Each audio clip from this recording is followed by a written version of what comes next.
Por que que eu não recomendo comprar o violão com cordas de aço para o iniciante? Então as razões são várias, certo? A começar é o seguinte: se essa pessoa é um adulto e geralmente, por exemplo, adultos homens, a maioria das pessoas que fazem aula de violão. Então, se você é um homem, por exemplo, e tem os dedos muito largos aqui na ponta, certo? Algumas pessoas têm o dedinho mais chato. Consequentemente, você vai ter mais dificuldade tocando num instrumento com o braço mais fino. Isso é um braço de um violão. Agora, isso aqui é o braço de uma guitarra.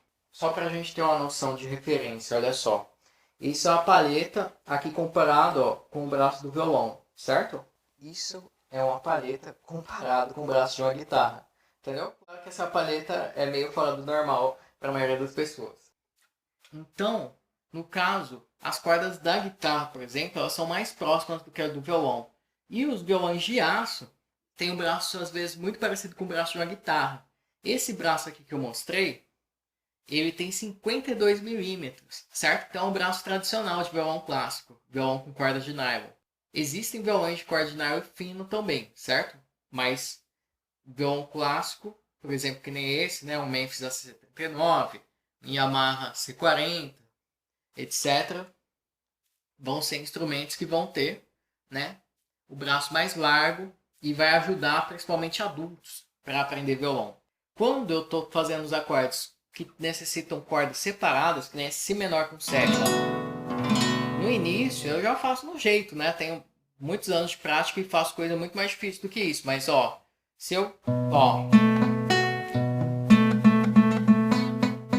algumas cordas estão pegando. Então no início a pessoa ela não vai ter todo esse jeito.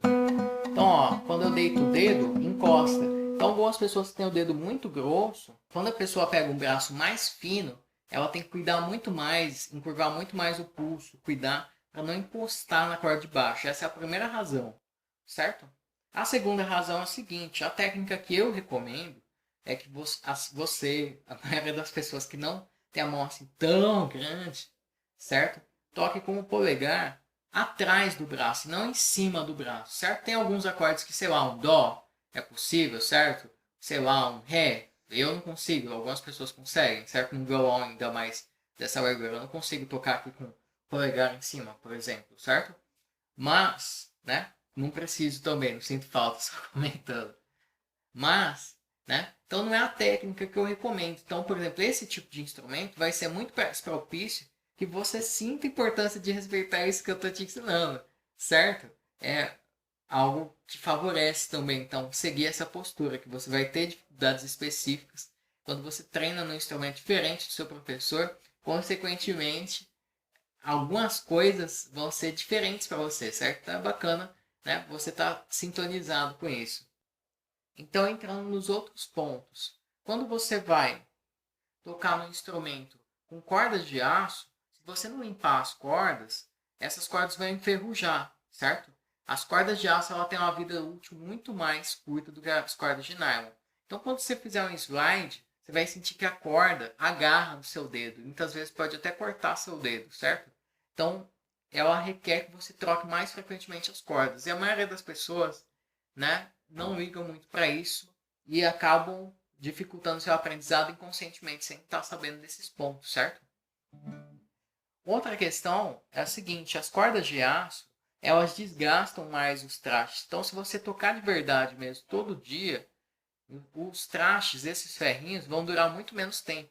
E uma retífica, se você comprar um violão de aço barato, a maioria dos iniciantes não compra um instrumento muito caro, os instrumentos de nylon, os trastes duram décadas, enquanto o instrumento de aço, ele pode exigir manutenção em um ano, dois, certo? De uso constante. E o último ponto é o seguinte: um instrumento de nylon desregulado, ele é muito mais confortável de tocar que um instrumento de aço desregulado. Então a maioria das pessoas não se ligam que é preciso regular o instrumento assim que você compra, mandar para um luthier de confiança, certo? Então o instrumento de aço vai fazer toda a diferença, certo? Então a regulagem para deixar a pestana baixa o suficiente para ficar confortável de você prender as cordas, a regulagem do cavalete, certo? Baixo o suficiente para você conseguir, né, não precisar fazer muita força na hora de tocar, certo? Para apertar, para tocar, etc, certo? E muita gente fala bobagem no violão de aço. inclusive vendedores. Muita gente fala que você tem que usar corda 013, 012, 011, etc. E quando você está bem no começo, é legal que você use uma cordinha mais móvel, porque só se você for um bruto que toca muito forte mesmo, daí você tem que usar um calibre mais pesado para a afinação ficar estável, certo? Né? Talvez eu faça depois outro vídeo sobre a questão das cordas, mas basicamente, quanto mais grossa a corda, mais graves, mais volume e mais estável fica a afinação. E, consequentemente, mais dura é a corda, certo? Então, né, esses são os 4 motivos, né, que eu não recomendo o instrumento de aço para iniciante.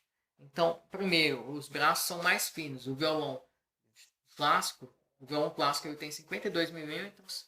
Um violão de aço, geralmente o braço mais largo tem 48 milímetros.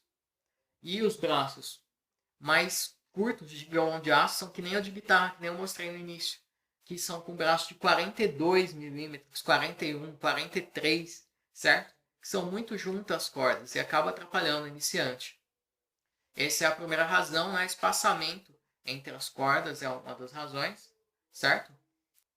Outra razão que eu falei, né? O tempo de vida útil da corda que é menor, certo? E, consequentemente, como a corda de aço agride mais os trastes, o tempo de vida útil do traste é menor também, né? A partir do princípio que você compra um instrumento já que é barato, se você é iniciante, né? Muita gente compra um instrumento barato, daí você vai gastar, sei lá, 150 até 500 reais para fazer uma manutenção de retífica ou troca de traste no instrumento que custou, certo? Às vezes o dobro disso, ou, né? Então, muita gente não faz manutenção, já vende instrumento barato de aço. Outra questão que eu falei é que a regulagem, geralmente nesse tipo de instrumento, é imprescindível, certo? Então é isso, né? Espero que o vídeo tenha sido útil. Não se esqueça de clicar no like, se inscrever no canal, comentar e a gente se vê numa próxima.